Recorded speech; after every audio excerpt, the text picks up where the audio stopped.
माननीय फकीरमोहन विश्वविद्यालय कुलपति महोदय, देवाशीष सार, अन्य अतिथिवृंद एवं उपस्थित सज्जन मंडली, आज फकीरमोहन विश्वविद्यालय चलुवा संस्कृति समृद्ध महोत्सव अनुरूम तृतीय दिवसर प्रथम अधिवेशन गल्प पाठ कार्यक्रम संगठित गाल्पिक मानक परामर्श दि जाइछि अंचल लोककथा को नहीं गल्प रचना करी पाठ करने मोर यही तांत्रिक दंपति और जिदखो राजा आम अंचल एक लोककथा। मो जेजेमा मो शैशव मते यही गपटी ता भागरे कही मो परी छोट छोट पिला शुआई देउथला, किंतु सेही लोकंकु सेही लोककथा मु एजाए भूली नाही। 1943 मसीह आम बालेश्वर दुई जन युव साहित्यिक कवि अभय दास और गाल्पिक कृष्ण कुमार महांती गप बही पत्रिका प्रकाश पाई प्रस्तुत होते। अवश्य सेतेबेले ओडिशार गल्प पत्रिका आउ किछि बाहर नथिला, कथा और गल्प जर बंद हो जाइथिला। सही समय गप बही गल्पर थिला एक आंदोलन। सही संपादकंकु मु मोर एही लोककथाटी कहिथिली, सेमाने आर गल्प रूप छापिबा को सम्मति देइथिले। मोर दुईटी लोककथा संबलित गप शेष किंबदंतीर हत्या और तांत्रिक दंपति और जिदखो राजा लगातार दुईटी गप बहीर प्रथम और तृतीय संख्यार प्रकाशित हो मते लेखकीय बहुल स्वीकृति देइथिला। तेबे आसंतु शुणिबा प्रथमे मोर गप तांत्रिक दंपति और जिदखो राजा। प्रथमे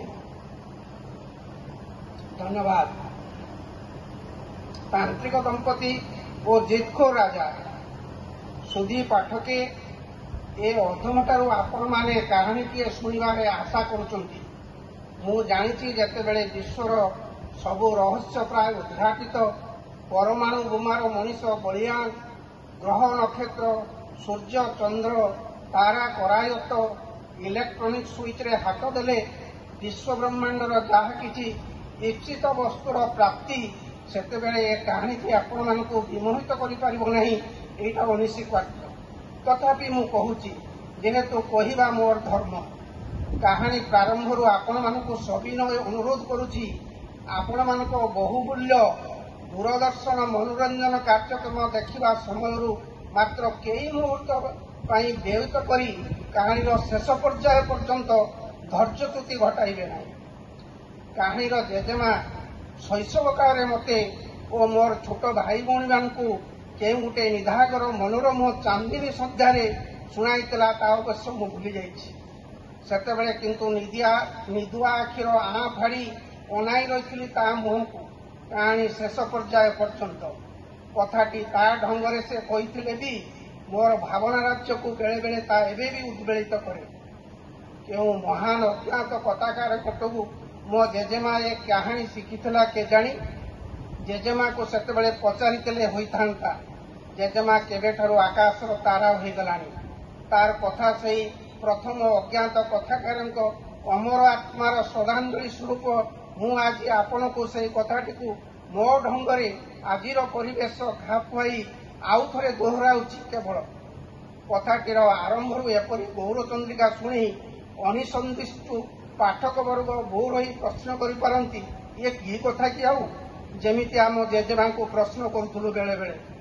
कथाटी सांप्रतिक समाजर समस्या को नहीं नुहे, यह किंतु आम प्राचीन काल जड़े राजा संपर्क। महाराजा अबुजा अतीव अबुजा थिले, जिदखोर भी। थरे महाराजा अजब ख्याल उठिला से समग्र पृथ्वीर राज्य मान को जय करी पृथ्वीश्वर हेबे। से एकथा व्यक्त कला मात्रे आग चला आग कुहा पारिषद माने हुकुमनामा जारी करदेले। राज्य थमा पाइक माने जे जोंथि थिले तांकर सुख संभोग पिला छुआ स्त्री माँ बाप सबु छाड़ी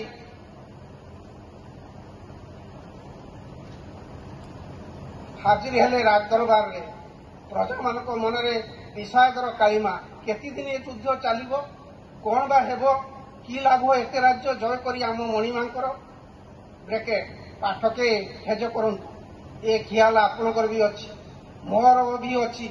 किछि क्षमता पाइले मनीष चाहे आहुरी आहुरी क्षमता क्षमता निशार अंत नहीं आज्ञा। ब्रैकेट से रणदुंदुभी भयानक कनसर्ट बाजी उठिला। राजा मंत्री सेनापति पटुआला और सैन्य माने वीर दर्परे पटुआर साजिले पृथ्वी विजयर प्रत्याशा नहीं। गोटे पर गोटे राज्य गिणिले राजा। तांकर दुर्भिक्ष दुर्दश सैन्य माने विपक्ष राज्यर सैन्य मानक शोचनीय भाव पराजय करी देशर धन दौलत सब लुट कले। सुंदरी रमणी मानक धरी आनी राजा को उपहार देउतले चाटुकार मंत्री जनक। महाराज हतभम्ब हो जाइतिले केउ रमणी को आगे उपभोग करिवे भावी भावी। एमिति राज्य पर राज्य जेडी राजा जाई पहुंचले गोटे शीत प्रधान देश रे। सैन्य माने शैतर प्रकोप सही न पारी महाराज पाखे अनुनय विनय हेले, महाभाग एठू आम फेरीजु, ये जलवायु आम अनुपयुक्त। किंतु महाराज किसी शुणिबा अवस्था नथिले। तांकर एक जीत से पृथ्वीश्वर हेबे ही हेबे। युद्ध चलिला। एथर महाराज सैन्य माने परास्त हेले।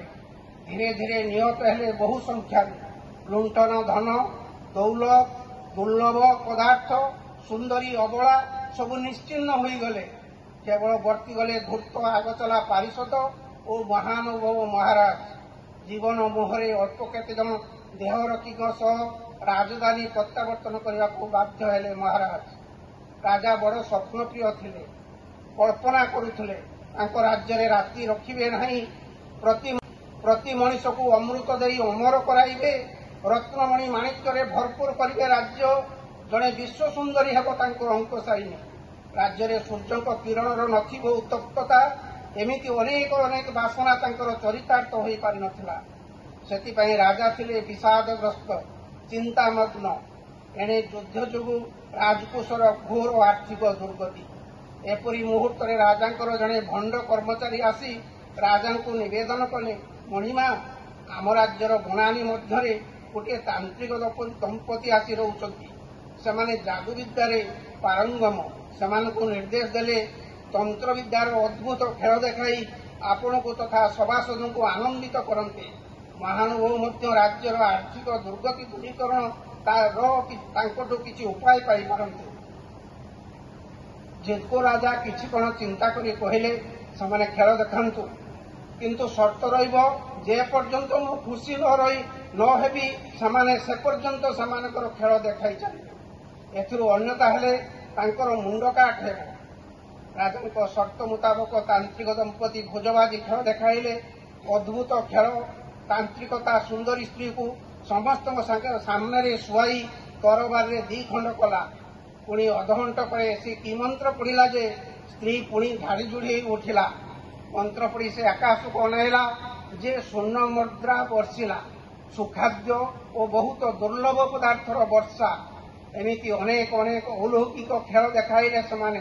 राजवास रे समस्ते तटस्थ हेले। भाविले राजा निश्चय सेमान को पुरस्कृत करिवे। जितखोर राजा निर्देश देले, तांत्रिक तुम सह मोर गुप्त कथा अछि, मो मंत्रणा कक्ष को आस। वसम्मद तांत्रिक जनक अनुगमन कला महाराज को गुप्त कक्ष। महाराज निरोड़ा ताको कहले, देख युद्ध जुग मोर समग्र राज्य क्षतिग्रस्त।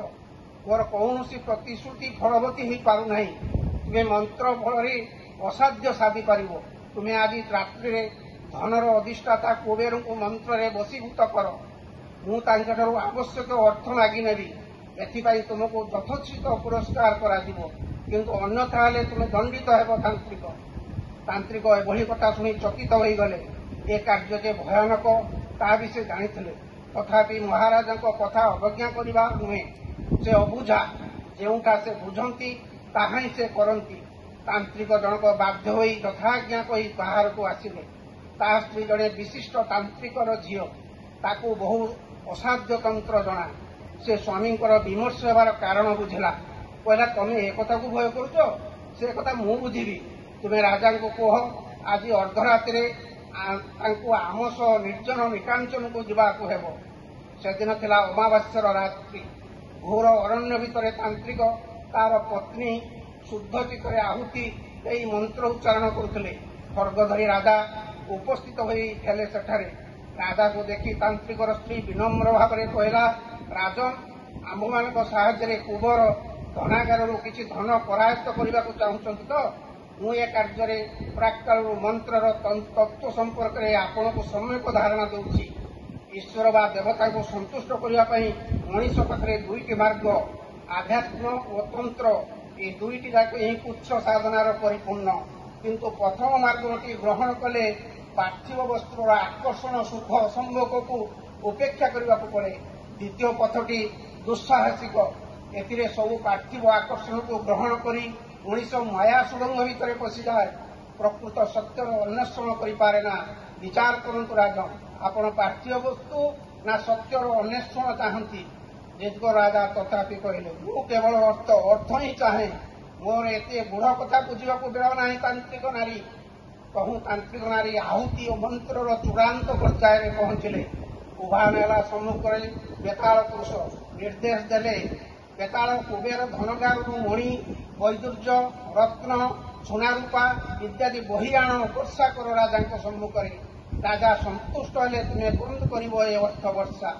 ତତ୍କ୍ଷଣାତ୍ ମାଣିକ, ମୋତି, ହୀରାନୀଳା, ବୈଦୁର୍ଯ୍ୟର ବର୍ଷା ଆଣ୍ଠୁଏ ଯାଏ ବନାନୀ ପୋତିଗଲା ଅର୍ଥ ବର୍ଷାରେ। ରାଜାଙ୍କ ଆଖି ଖୁସି ହୋଇଗଲା ଏପରି ଅପୂର୍ବ ଅର୍ଥବର୍ଷା ଅବଲୋକନରେ। ମହାନୁଭବ ସନ୍ତୁଷ୍ଟ ହେଲେ। ଅର୍ଥବର୍ଷା ବି ବନ୍ଦ ହୋଇଗଲା ଛାଏଁ ଛାଏଁ। ମହାରାଜ କହିଲେ, ତୁମର ମନ୍ତ୍ର ବଳରେ ମୁଁ ଏ ଅର୍ଥ ପ୍ରାପ୍ତ ହୋଇଛି। ତୁମେ ଏଥିରୁ ଅର୍ଦ୍ଧେକ ନେଇ ସୁଖରେ ରୁହ। ତାନ୍ତ୍ରିକ ଦମ୍ପତି କହିଲେ, ଆମେ କେବଳ ଶାନ୍ତିରେ ରହିବାକୁ ଚାହୁଁ ମହାରାଜ। ଆମର ଏସବୁ ପାର୍ଥିବ ବସ୍ତୁର ଆସକ୍ତି ନାହିଁ। ମହାରାଜ ତେଣୁ ସମସ୍ତ ଅର୍ଥ ପ୍ରାପ୍ତ ହୋଇ ରାଜପ୍ରସାଦକୁ ପ୍ରତ୍ୟାବର୍ତ୍ତନ କଲେ। କିଛି ଦିନ ବାଦ ରାଜା ପୁଣି ଆସି ପହଞ୍ଚିଲେ ତାନ୍ତ୍ରିକ ଦମ୍ପତିଙ୍କ ପାଖରେ। ଅବଶ୍ୟ ଜଣାପଡ଼ୁଥିଲେ ସେ। ତାନ୍ତ୍ରିକ ପଚାରିଲେ, ଆପଣ ପୁଣି କେଉଁ ଅଭିପ୍ରାୟ ନେଇ ଏ ନିଃସ୍ୱ କୁଟୀରରେ ପଦାର୍ପଣ କଲେ ମହାରାଜ? ରାଜା ବ୍ୟକ୍ତ କଲେ, ତାନ୍ତ୍ରିକ, ତୁମ ପାଖରୁ ପ୍ରଚୁର ଧନ ପାଇ ମୁଁ ଭାବୁଥିଲି ମୋର ସବୁ ଶାନ୍ତି ଫେରି ଆସିବ। କିନ୍ତୁ ସେସବୁ ଆଶ୍ଚର୍ଯ୍ୟ ଧନ ପ୍ରାପ୍ତି ଆଶାରେ ପୃଥିବୀର ପଡ଼ୋଶୀ ରାଜାମାନେ ମୋ ରାଜ୍ୟ ଆକ୍ରମଣ ପାଇଁ ଉଦ୍ୟତ। ମୋ ରାଜ୍ୟରେ ଅସ୍ତ୍ରଶସ୍ତ୍ରର ଏବେ ଘୋର ଅଭାବ। ଏଣୁ ମୁଁ ଶଙ୍କାକୁଳ। ତାନ୍ତ୍ରିକ, ତୁମେ ମନ୍ତ୍ର ବଳରେ ଆଉ ଥରେ ବେତାଳକୁ ଆହ୍ୱାନ କରି ମୋତେ ବଳିଷ୍ଠ ଆଧୁନିକ ଅସ୍ତ୍ରଶସ୍ତ୍ର ପ୍ରଦାନ କର। ତାନ୍ତ୍ରିକ ଦେଖିଲେ ତଥାପି ରାଜାଙ୍କ ସ୍ୱଭାବରେ କିଛି ପରିବର୍ତ୍ତନ ହୋଇନାହିଁ। ପାର୍ଥିବ ବସ୍ତୁର ମୋହ ତାଙ୍କୁ ତଥା ରାଜ୍ୟକୁ ଏଯାବତ୍ ଅଧଗାମୀ କରୁଛି, ଏହା ସେ ଦୃଢ଼ ନିଶ୍ଚିତ ହୋଇଗଲେ। ତଥାପି ରାଜାଙ୍କ କଥାକୁ ଅମାନ୍ୟ କରିବା ଦୁଷ୍କର। ପୁଣି ଏକ ଅମାବାସ୍ୟାର ରାତ୍ରିରେ ଆଉ ଥରେ ତାନ୍ତ୍ରିକ ଦମ୍ପତି ଆମନ୍ତ୍ରଣ କଲା ବେତାଳବରଙ୍କୁ ନିର୍ଦ୍ଦେଶ ଦେଲା, ଦେବପୁରର ସର୍ବାଧିକ ଅସ୍ତ୍ରଶସ୍ତ୍ରର ବର୍ଷା ପାଇଁ ଆଜ୍ଞା ମାତ୍ରେ ଅସ୍ତ୍ର ବର୍ଷଣ ହେଲା। ରାଜା ଚକିତ ହେଲେ। ପାରିଷଦଙ୍କ ଦ୍ୱାରା ପ୍ରଭାତର ଅସ୍ତ୍ର ଧରି ରାଜା ପ୍ରତ୍ୟାବର୍ତ୍ତନ କଲେ ପ୍ରାସାଦକୁ। ମହାରାଜଙ୍କ ଅସ୍ତ୍ର କାମନା ଚରିତ୍ରାର୍ଥ ହେଲା ପରେ ଶତ୍ରୁ ହୋଇ ମେଣ୍ଟିଗଲା। କିନ୍ତୁ ଖିଆଲି ରାଜାଙ୍କର ଆଉ ଗୋଟିଏ ସୁପ୍ତ କାମନା ଜାଗ୍ରତ ହେଲା ଧୀରେ ଧୀରେ। ତାହା ଥିଲା ଜଘନ୍ୟ। ତାନ୍ତ୍ରିକର ସୁନ୍ଦରୀ ସ୍ତ୍ରୀକୁ ପାଇବାର ଲାଳସା। ସ୍ୱପ୍ନରେ ଜାଗରଣରେ ଦୃଶ୍ୟମାନ ହେଲା ସେହି ଚିତ୍ର। ସେହି ତାନ୍ତ୍ରିକ ନାରୀର ଉଦ୍ଧତ ଯୌବନର ଚିତ୍ର। ସେ ଉନ୍ମତ୍ତ ହୋଇ ପ୍ରଳାପ କଲେ। ପରିଷଦରେ ମନ୍ତ୍ରୀକୁ ତାଙ୍କର ବିଷାଦର କାରଣ ବ୍ୟକ୍ତ କଲେ। ବ୍ରେକେଟ୍ ଭିତରେ ପାଠକେ ପୁଣି ଥରେ ଏଠି ସ୍ମରଣ କରିଦେଉଛି ଆପଣମାନଙ୍କୁ, କ୍ଷମା କରିବେ। ନାରୀର ଉଦ୍ଧତ ଯୌବନର ଚିତ୍ର। ସେ ଉନ୍ମତ୍ତ ହୋଇ ପ୍ରଳାପ କଲେ। ପରିଷଦରେ ମନ୍ତ୍ରୀକୁ ତାଙ୍କର ବିଷାଦର କାରଣ ବ୍ୟକ୍ତ କଲେ। ବ୍ରେକେଟ୍ ଭିତରେ ପାଠକେ ପୁଣି ଥରେ ଏଠି ସ୍ମରଣ କରିଦେଉଛି ଆପଣମାନଙ୍କୁ, କ୍ଷମା କରିବେ। ଅଧମ ଭାବିଲା ଗପର ଏମିତି ଗୋଟିଏ ପର୍ଯ୍ୟାୟରେ ଆପଣମାନେ ଅନ୍ୟମନସ୍କ ହୋଇଗଲେ କି? ଛାଡ଼ନ୍ତୁ ରାଜାଙ୍କ କଥା। ସୁନ୍ଦରୀ ନାରୀ ଲାଭର ଇଚ୍ଛାରୁ ମୁନି ଋଷିମାନେ ବି ବାଦ ଯାଇନାହାନ୍ତି। ଏ ଇଚ୍ଛା ଆପଣଙ୍କର ବି ଥିଲା, ମୋର ବି ଅଛି। ସୁଯୋଗ ଓ ସାମର୍ଥ୍ୟ ହେଲେ ଆମେ ବି ଏଥିରୁ ବାଦ ପଡ଼ିବୁ ନାହିଁ ବୋଧହୁଏ। ବ୍ରେକେଟ୍ ଶେଷ। ମହାମନ୍ତ୍ରୀ ତତ୍କ୍ଷଣାତ୍ ଏ କଥା ତାନ୍ତ୍ରିକକୁ ବ୍ୟକ୍ତ କରି ନିମ୍ନୋକ୍ତ ଉପଦେଶ ଦେଲେ, ଦେଖ, ତୁମେ ଅବଶ୍ୟ ରାଜାଙ୍କ ପାଇଁ ବହୁତ କରିଛ, କିନ୍ତୁ ରାଜାଙ୍କ ଇଚ୍ଛା ତ ଏମିତି। ଏହା ଫଳବତୀ ନ ହେଲେ ତୁମର ମୁଣ୍ଡ ରହିବ ନାହିଁ। ତୁମେ ଏ କଥାରେ ରାଜି ହେବା ହିଁ ବିଜ୍ଞତାର ପରିଚୟ। ସ୍ଥିତପ୍ରଜ୍ଞ ତାନ୍ତ୍ରିକ ନିର୍ବିକାର ଚିତ୍ତରେ ତାଙ୍କ ପତ୍ନୀକୁ ରାଜାଙ୍କ ସନ୍ଦେଶ ବ୍ୟକ୍ତ କଲେ। ତାଙ୍କ ବୁଦ୍ଧିମତୀ ସ୍ତ୍ରୀ କଥାକୁ ହସରେ ଉଡ଼େଇ ଦେଇ କହିଲେ, ରାଜାଙ୍କୁ ଅତ୍ୟଧିକ ପାପ ଗ୍ରାସିଛି। ତାଙ୍କର ମୁକ୍ତି ନାହିଁ ଆଉ। ତୁମେ ତାଙ୍କୁ ଜଣାଇ ଦିଅ, ଆସନ୍ତା ଅମାବାସ୍ୟା ନିଶୀଥରେ ସେ ପ୍ରଥମେ ମୋଠାରୁ ବେତାଳ ସାଧନା ଆୟତ୍ତ କରିବେ। ତାପରେ ମୁଁ ତାଙ୍କର ସବୁ କଥାରେ ରାଜି। ରାଜା ଆନନ୍ଦିତ ହେଲେ। ଏକାଥରେ ସୁନ୍ଦରୀ ନାରୀ ପ୍ରାପ୍ତି ସଙ୍ଗେ ସଙ୍ଗେ ସାଧନା ବି ଆୟତ୍ତାଧୀନ। ରାଜଉଆସ ଆନନ୍ଦ ଉଲ୍ଲାସରେ ଫାଟି ଉଠିଲା। ଅମାବାସ୍ୟାର କାଳରାତ୍ରି ନିକାଞ୍ଚନରେ ପୁଣି ଥରେ ତାନ୍ତ୍ରିକ ଦମ୍ପତି ଯଜ୍ଞ କାର୍ଯ୍ୟରେ ବ୍ୟସ୍ତ। ଉତ୍ଫୁଲ୍ଲିତ ରାଜା ସେଠାରେ ଉପସ୍ଥିତ ହେଲେ। ତହୁଁ ତାନ୍ତ୍ରିକ ପତ୍ନୀ କହିଲେ, ରାଜନ୍, ବେତାଳ ସାଧନା ବଡ଼ କଠିନ। ଆପଣଙ୍କୁ ଏଥିପାଇଁ କୁଚ୍ଛ ସାଧନା କରିବାକୁ ପଡ଼ିବ। ରାଜା ଉତ୍ସୁକତାରେ ବ୍ୟକ୍ତ କଲେ, କୁହ, କ'ଣ କରିବାକୁ ହେବ ମୋତେ? ମୁଁ ତୁମ ପାଇଁ ସବୁ କରିବାକୁ ପ୍ରସ୍ତୁତ। ତାନ୍ତ୍ରିକ ନାରୀ କହିଲେ, ଆପଣ ଏଇଠାରୁ 2 କୋଶ ଦୂର ଯାଆନ୍ତୁ। ଘୋର ଶ୍ମଶାନ ଭିତରେ ଗୋଟିଏ ଶିଶୁପା ବୃକ୍ଷ ପାଇବେ। ତାହାରି ଡାଳରେ ଗୋଟିଏ ଶବ ଝୁଲୁଛି। ଆପଣ ତାହା ଏଟାକୁ ଆଣନ୍ତୁ। ଆମେ ଏଇଠାରେ ପୂଜାର ଆୟୋଜନ କରୁଛୁ। ଅନ୍ଧକାର ବର୍ଷା ରାତି, ପବନର ସାଇଁ ସାଇଁ ବେଗ, ବିଜୁଳିର ଝଲକ, ପ୍ରେତାତ୍ମକ ଅଲୌକିକ କ୍ରୀଡ଼ା, ଯୁଗିନୀମାନଙ୍କର ହୁଙ୍କାର, ମୃତ ମଣିଷର କଙ୍କାଳ ଧରି ପ୍ରେତମାନଙ୍କର କିଳିକିଳା ଧ୍ୱନି। କେବଳ ଜଣେ ସୁନ୍ଦରୀ ନାରୀର ଆଶାରେ ରାଜା ଜୀବନର ସବୁ ମାୟା ପରିତ୍ୟାଗ କରି ଅଗ୍ରସର ହେଉଥିଲେ। ଠିକ୍ ନିର୍ଦ୍ଦିଷ୍ଟ ଗଛ ପାଖରେ ପହଞ୍ଚିଲେ। ଶବଟି ବନ୍ଧା ହୋଇଥିଲା ଡାଳରେ। ଲମ୍ବିତ କେଶ, କୃଷ୍ଣ ବର୍ଣ୍ଣ, ଅସ୍ଥିକ ଚର୍ମସାର, ବିକଟ ଭୟଙ୍କର ତାର ସ୍ୱରୂପ। କୌଣସି ମତେ ବନ୍ଧନମୁକ୍ତ ଶବକୁ ରାଜା କାନ୍ଧରେ ପକାଇ ପହଞ୍ଚିଲେ ତାନ୍ତ୍ରିକ ଦମ୍ପତି ପାଖରେ। ସେଠାରେ ପହଞ୍ଚି ଦେଖିଲେ ଅଦ୍ଭୁତ ଦୃଶ୍ୟ। ତାନ୍ତ୍ରିକ ଜଣକ ଯଜ୍ଞକୁଣ୍ଡର ସାମ୍ନାରେ ସଂଜ୍ଞାହୀନ ହୋଇ ପଡ଼ିଥିଲେ। ତାନ୍ତ୍ରିକ ନାରୀ ସମ୍ପୂର୍ଣ୍ଣ ବିବସନା। ତାଙ୍କର ଅନାବୃତ ଶରୀର ଆହୁତି ନିଆଁରେ ଝଟକୁଛି। ରାଜା ଶବକୁ ଥୋଇ ଅପଲୋକ ମୁହଁରେ ଅନାଇ ରହିଲେ ତାଙ୍କର ଉଦ୍ଧତ ଯୌବନର ଅଙ୍ଗସୌଷ୍ଠବକୁ। ଧୀରେ ଧୀରେ ସେ ଜ୍ଞାନଶୂନ୍ୟ, ଚେତନାଶୂନ୍ୟ ହୋଇଗଲେ। ତାଙ୍କ ଶରୀର ସତ୍ତା ଲୋପ ପାଇଯାଉଥିଲା ଯେମିତି। ବିବସନା ନାରୀ ଉଠି ଶବ ତଥା ସ୍ୱାମୀଙ୍କ ଶରୀରକୁ ମନ୍ତ୍ରକ୍ରିୟନ କରି ଧୀରେ ଧୀରେ ଆଗେଇ ଆସିଲା ରାଜାଙ୍କ ପାଖକୁ। ରାଜା ଭୟଭୀତ ହୋଇ ସଂଜ୍ଞାହୀନ ହେଲେ। ଅଟହାସ୍ୟ କଲେ ନାରୀ ଜଣକ। ତାପରେ ରାଜାକୁ ଛୁଇଁ ମନ୍ତ୍ର ଉଚ୍ଚାରଣ କରନ୍ତି ତାଙ୍କ ସ୍ୱାମୀଙ୍କ ସତ୍ତ୍ୱା ରାଜାଙ୍କ ଶରୀର ଭିତରେ ପ୍ରବେଶ କଲା। ରାଜାଙ୍କ ଭିତରେ ତାନ୍ତ୍ରିକ ଚେତା ପାଇ ଉଠି ବସିଲେ। ତାନ୍ତ୍ରିକ ଆତ୍ମା ରାଜାଙ୍କ ଶରୀର ପ୍ରାପ୍ତ ହୋଇ ତାଙ୍କ ସୁନ୍ଦରୀ ସ୍ତ୍ରୀ ସହ ରାଜଧାନୀକୁ ଯାତ୍ରା କଲେ ପ୍ରଭାତ ଆଗମନରେ। ନଗରବାସୀ ଆନନ୍ଦ ଉଲ୍ଲାସରେ ନିମଜ୍ଜିତ ହେଲେ ରାଜାଙ୍କୁ ପାଇ। କିନ୍ତୁ ଏବେ ସେହି ଜିଦଖୋର ରାଜାଙ୍କର ପ୍ରେତାତ୍ମା ଘୁରି ବୁଲୁଛି ପୃଥିବୀର କୋଣେ କୋଣେ। ସେ ଲୋକମାନଙ୍କ ଉପରେ ସବାର ହୋଇ କହୁଛି, ନା ନା, ଏ ସିଂହାସନରେ ମୋର ହକ୍। ସେଠି ଯିଏ ବସିଛି ସେ ଅଯୋଗ୍ୟ। ଭୁଜବାଜି ମାୟାରେ ଆପଣଙ୍କୁ ବିମୋହିତ କରୁଛି କେବଳ। ସେ ଶଠ, ସେ ଭଣ୍ଡ, ସେ କାପାଳିକ। ମୋତେ ଆଉଥରେ ଆପଣମାନେ ସୁଯୋଗ ଦିଅନ୍ତୁ। ମୁଁ ମୋର ପୂର୍ବ ପ୍ରତିଶ୍ରୁତି ରଖି ଆପଣମାନଙ୍କୁ ଅମୃତ ସ୍ପର୍ଶରେ ଅମର କରାଇବି।